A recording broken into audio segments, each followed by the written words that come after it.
Allouche.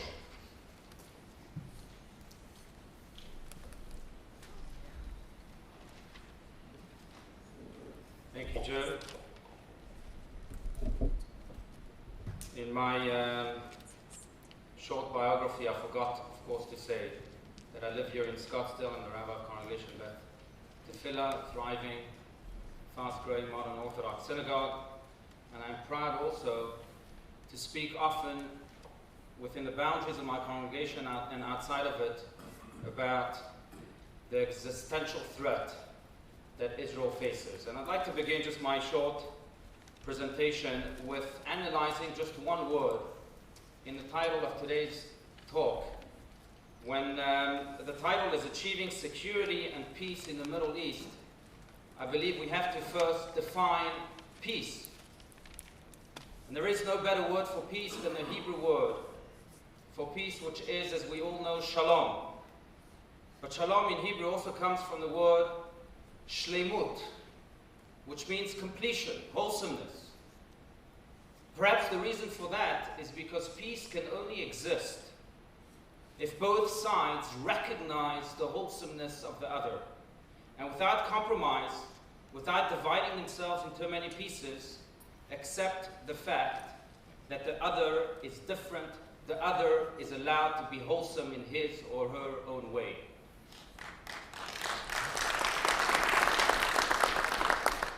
You know, many years ago, Amos Oz, who is one of the great novelists and one of the great writers in Israel, wrote that it is quite absurd, because in the 1930s, in Europe, people said Jews should go to Palestine, get out of Europe. We finally reached Palestine. They said Jews out of Palestine. So they concluded they do not want us there. They do not want us here in Palestine. They probably do not want us at all, do not want us to be. And I must say that when we ask that existential question of what it means to want us to be, to exist in the land of our ancestors, in the Holy Land of Israel, I'm reminded of the story of David Ben Gurion, who was presenting his case in front of the Peel Commission, the commission that came as a special envoy led by Lord Earl Peel, who had to come from London, Great Britain, to decide in 1937 what the exact role should continue to be of the British mandate. And he was presenting the case that Israel should have the right to exist. And after 2 or 3 hours of presentation, Lord Peel turned to him and said, "Well, Mr. Ben Gurion, you gave a brilliant presentation, but all of the Arab leaders that spoke before you presented a kushan, which was an authorization to own land in Israel by the Ottoman Empire. What is your kushan? Moreover, where were you born?" Mr. Ben Gurion said, "I was born in Plansk, Poland." He said, "And do you have any kushan to present to us?" He said, "No, I don't. But what I do have, as the ultimate kushan that both Jews and Christians respect, is this Tanakh, this Bible," and he presented and waved the Bible in front of the eyes of the Peel Commission, where he stated his case to eventually convince them to allow the Jews to have their own existential presence in the land of Israel. And therefore today, without the ability to wave a Tanakh, I forgot mine at home, but I would like to present my case based on this very holy kushan that Ben Gurion, the first Prime Minister of Israel, presented to make his case. And if he did so, who am I not to do so also? And I will dare say, to begin with, that what unites all panelists today is not just the fact that Adolf Hitler would have run after each and every one of us,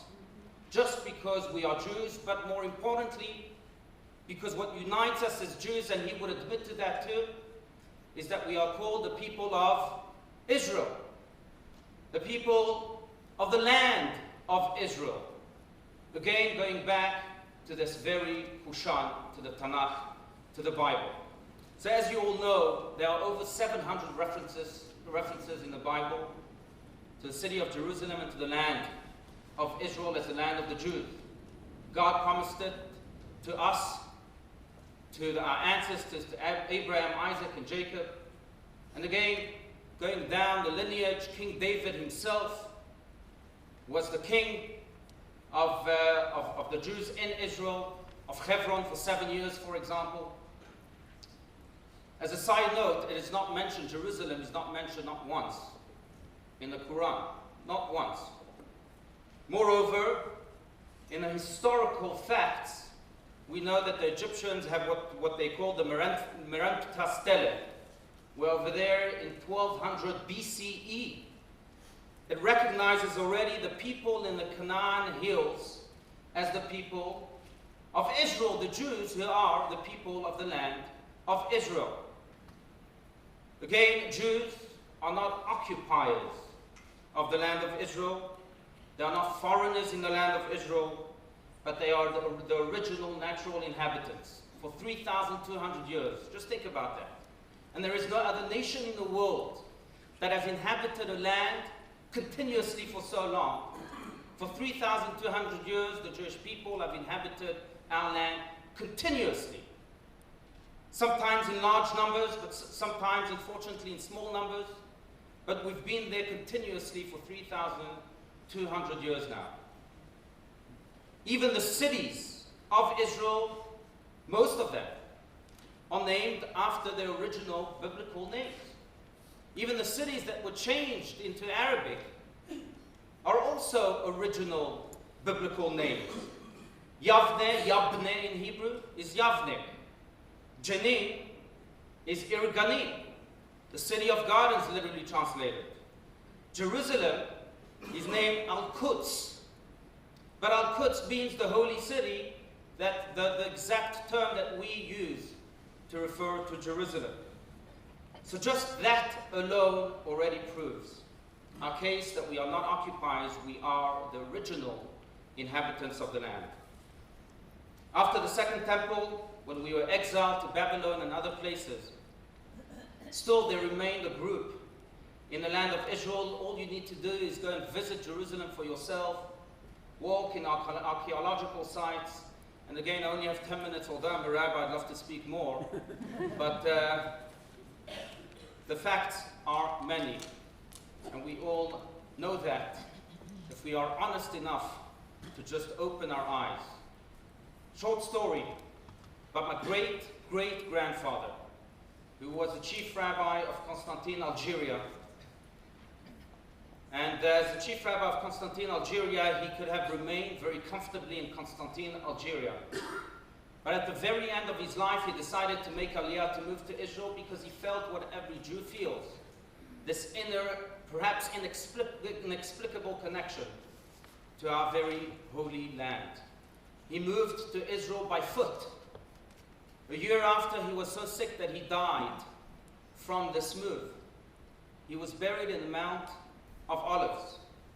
When my family researched his grave, the holy man buried in a holy place, they discovered, and we have the drawings to prove that his grave is nowhere to be found. Why? Because the Palestinians between 1948 and 1967 destroyed it completely and built a street over this very grave of my great-grandfather. So there is, how can we achieve peace?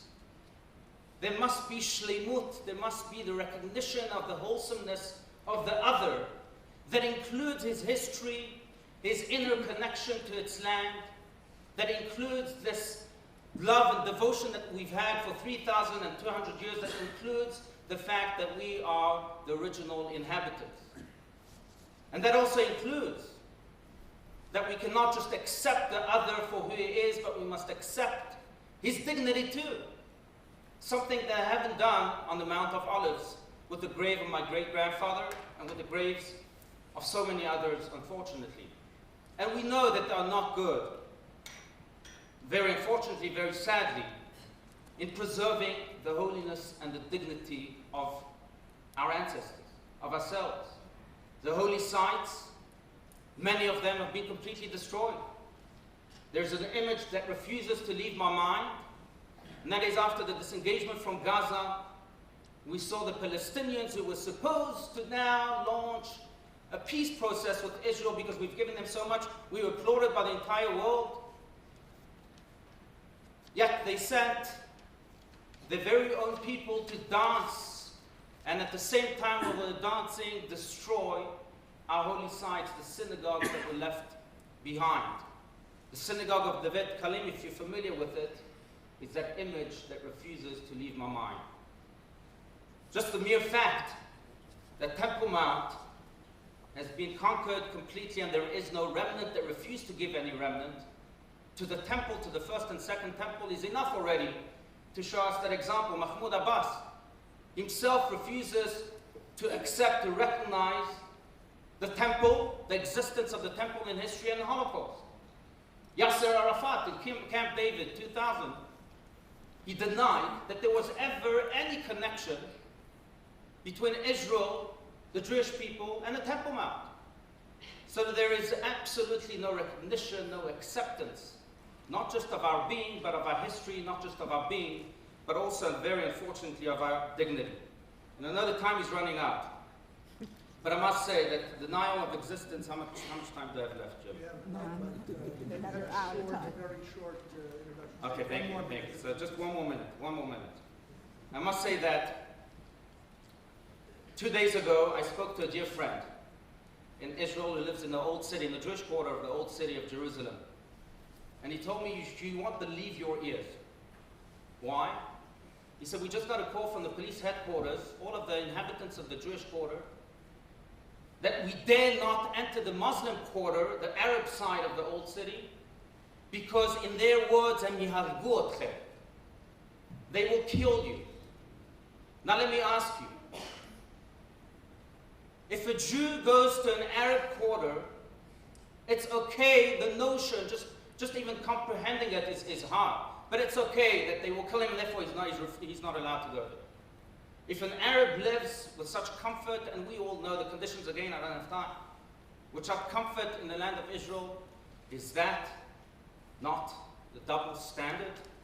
And just one final note, if I may.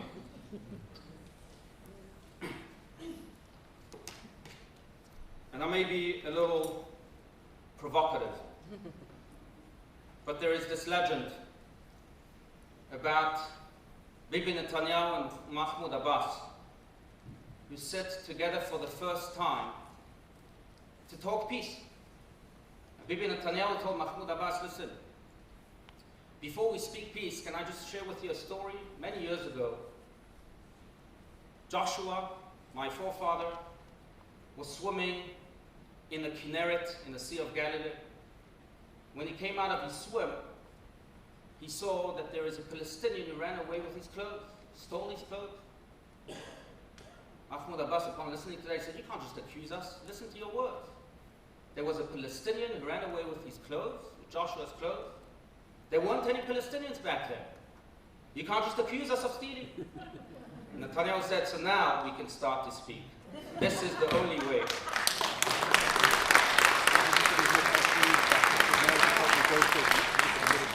We will be able to not just have shalom, but also shlemut, not just have peace, but also wholesomeness. Thank you.